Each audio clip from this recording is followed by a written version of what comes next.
E se eu te dissesse que algumas das histórias mais intensas, perturbadoras e emocionantes já contadas pela humanidade não foram criadas para entretenimento, mas como alertas? E se eu te dissesse que antes de existirem filmes de drama, suspense ou terror, já existiam histórias sobre traição, inveja, perda, escolhas irreversíveis e consequências devastadoras? Essas histórias estão na Bíblia. Mas hoje, você não vai ouvi-las como simples passagens religiosas. Você vai ouvi-las como histórias humanas, cruas, reais e profundamente atuais. Histórias que atravessaram séculos não porque são bonitas, mas porque são verdadeiras. Então, antes de continuar, eu te faço um pedido. Escute com atenção, porque talvez, em algum momento, você perceba que essa história não fala apenas de personagens antigos. Ela fala de você. A pergunta que guia este vídeo é direta e desconfortável. E por que histórias escritas há milhares de anos ainda conseguem nos atingir tão profundamente hoje? O que faz relatos tão antigos continuarem relevantes em um mundo moderno, acelerado e tecnológico? Será que essas histórias são apenas registros do passado? Ou seriam avisos sobre padrões humanos que nunca mudaram? Ao longo deste vídeo, você vai perceber que a Bíblia não romantiza o ser humano. Ela expõe, e talvez seja exatamente por isso que tanta gente evita olhar para essas histórias com profundidade. Muitos veem a Bíblia apenas como um livro de regras, outros como um livro exclusivamente religioso. Mas, quando analisada com atenção, ela se revela algo muito maior. Uma coletânea de histórias sobre decisões humanas.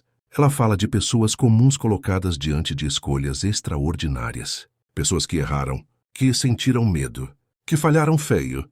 E a Bíblia não tenta esconder isso. Ela não transforma seus personagens em heróis perfeitos. Pelo contrário, mostra suas quedas em detalhes. E talvez a pergunta certa não seja: por que essas histórias são tão antigas? Mas sim, e por que continuamos repetindo os mesmos erros? Tudo começa no princípio. E não, essa não é apenas a história da criação.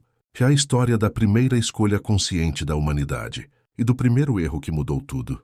No início não havia dor, não havia sofrimento, não havia morte. Adão e Eva viviam em um ambiente onde nada faltava.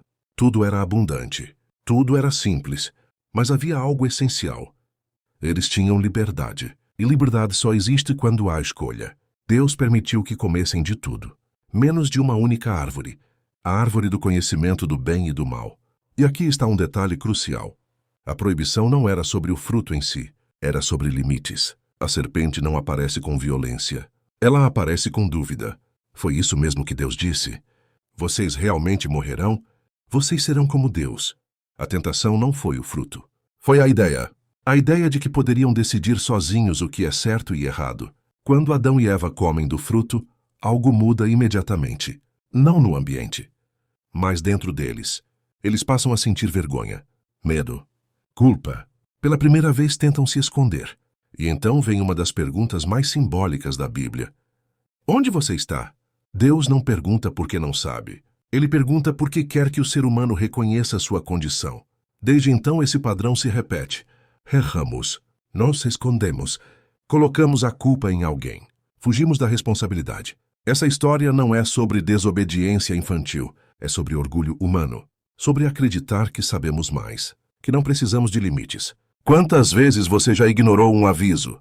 Quantas vezes achou que com você seria diferente? Quantas vezes ultrapassou um limite achando que nada aconteceria? A Bíblia começa deixando um aviso claro. Toda escolha tem consequências. Se a primeira história fala de desobediência, a segunda fala de algo ainda mais silencioso e perigoso. A inveja. Caim e Abel eram irmãos, criados no mesmo ambiente, com os mesmos valores. Mas quando ofereceram sacrifícios, apenas o de Abel foi aceito. E aqui está um detalhe importante. Deus não rejeita Caim, rejeita a atitude. Mesmo assim, Caim deixa o ressentimento crescer. Deus o alerta. O pecado está à porta e deseja dominar você. Mas Caim não ouve. Ele convida o irmão para o campo. E ali, longe de todos, comete o primeiro assassinato da história. Não por defesa, não por sobrevivência, mas por comparação. Quando Deus pergunta, onde está Abel, teu irmão? Caim responde, Sou eu o guardador do meu irmão? Essa pergunta atravessa gerações. Vivemos em um mundo onde muitos dizem: isso não é problema meu. Cada um cuida de si. A história de Caim mostra que o mal não começa com violência. Começa com sentimentos mal resolvidos. Começa quando ignoramos alertas. Quando alimentamos orgulho. Quando deixamos a inveja crescer em silêncio. Grandes tragédias raramente começam grandes. Elas começam pequenas. Um pensamento, um sentimento, uma decisão ignorada. E quando percebemos, o estrago já foi feito. Se no início tudo começou com uma escolha individual, agora imagine um mundo inteiro fazendo escolhas erradas ao mesmo tempo. Imagine uma sociedade onde o mal deixou de causar choque, onde a violência se tornou normal, onde ninguém mais se sentia culpado. A Bíblia descreve esse período de forma direta, quase desconfortável. Não há poesia aqui. Há um diagnóstico, e ele é claro. O coração humano estava corrompido. É nesse cenário que surge uma das histórias mais conhecidas e, ao mesmo tempo, mais mal compreendidas da Bíblia. A história do dilúvio. E no que acontece quando uma sociedade inteira perde qualquer senso de limite. Existe um ponto em que não há mais retorno. Um momento em que os avisos deixam de ser palavras e se transformam em consequências. Essa pergunta não pertence apenas ao passado. Ela ecoa com força no presente. A Bíblia afirma que a maldade havia se multiplicado sobre a terra, não apenas em atos isolados, mas em pensamentos contínuos. Ou seja, o problema não era só o que as pessoas faziam, mas o que elas desejavam. A violência havia se tornado rotina, a injustiça comum, a empatia rara. Não havia mais espanto diante do mal, e quando o ser humano deixa de se espantar, algo muito perigoso acontece. O mal se normaliza. Mas em meio a esse cenário sombrio, a Bíblia faz uma pausa. Como se dissesse: nem tudo está perdido. Um nome surge: Noé. A descrição de Noé é simples, mas poderosa. Noé andava com Deus. Isso não significa que ele era perfeito. Significa que ele escolheu não se moldar ao ambiente. Enquanto o mundo se entregava ao caos, Noé escolhia a obediência. E essa escolha o colocaria em uma posição extremamente desconfortável. Porque Deus não pede algo pequeno. Ele pede algo que beira o absurdo. Construa uma arca. Não existia chuva constante. Não existiam oceanos próximos. Não existia qualquer sinal de dilúvio. Construir uma arca daquele tamanho era algo que chamaria a atenção imediata. Cada martelada era um anúncio. Cada dia de trabalho, um convite à zombaria. Noé não construiu a arca em segredo. Ele construiu à vista de todos. A Bíblia não descreve as reações das pessoas, mas é impossível imaginar silêncio. Provavelmente houve risos. Provavelmente houve insultos. Provavelmente houve tentativas de convencê-lo a desistir. Isso é loucura. Você está desperdiçando sua vida. Esse Deus não vai fazer nada. E mesmo assim, Noé continuou. Anos passaram. Décadas, talvez. E nenhuma gota de chuva caiu. Quantas vezes você já começou algo certo e pensou em desistir porque ninguém acreditava? Quantas vezes a ausência de resultados imediatos fez você duvidar do que sabia ser correto? A obediência de Noé não foi testada pela tempestade. Foi testada pela espera. Aqui está um ponto profundo dessa história. E Deus deu tempo. Tempo para observar. Tempo para refletir. Tempo para mudar. A arca não era apenas um meio de salvação. Era um aviso visível. Mas ninguém entrou. Porque mudar exigiria admitir que estavam errados. Então o impensável acontece. A chuva começa. No início parece comum, nada alarmante. Mas ela não para. O céu se fecha. As águas sobem. O pânico se instala. E algo importante acontece. Mas a porta da arca se fecha.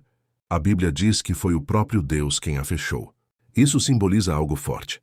O tempo de escolha havia terminado. A Bíblia não entra em detalhes gráficos, mas o silêncio do texto é ensurdecedor. Pessoas que riram agora correm. Pessoas que zombaram agora gritam. Pessoas que ignoraram agora imploram. Mas não há mais negociação. Essa é uma das partes mais difíceis da história, porque nos lembra que nem toda chance é infinita. Dentro da arca não havia controle. Não havia direção. Não havia como interferir. A arca simplesmente flutuava. Noé não pilotava. Ele confiava. Às vezes, fé não é agir, é permanecer. Essa história nos confronta com uma verdade dura. O problema nunca foi falta de aviso. Foi excesso de orgulho. O mundo não acabou por ignorância. Acabou por recusa. Depois de muito tempo, a chuva cessa. As águas recuam. A arca repousa. Noé sai para um mundo vazio. E então surge o arco-íris. Não apenas como beleza, mas como promessa. Uma aliança. Mas também um lembrete silencioso. O coração humano ainda precisa ser vigiado. O dilúvio não é apenas passado. É um espelho. Se gostar do nosso conteúdo, se inscreva no canal e deixe seu like.